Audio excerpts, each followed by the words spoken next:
using underwater robots and sonars, investigating sunken warships from World War II, or studying biochemical processes. Students from Jacobs University are looking closely at the waters of the North Sea. We have taken samples, water samples, which contain bacteria and protozoa. We are going to isolate those bacteria.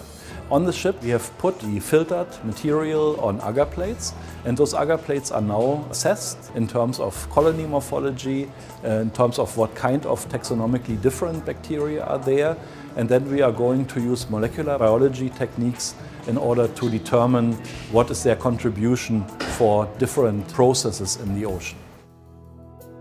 This is just one example for many research projects at Jacobs University.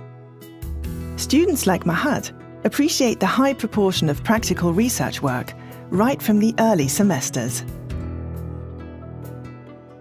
I think it's very important to already know all the research fields that are being studied currently, especially with the faculty members doing so many research projects, because it really gives you insight into all the current topics that are being researched on these days, and you can clearly already find your interest and then really work towards it in the future. At Jacobs University we have state-of-the-art equipment in different disciplines, and this also enables our young students to get used to this equipment early on in their career, to actually work with this equipment. That is of course something you can only accomplish when you are a true research university.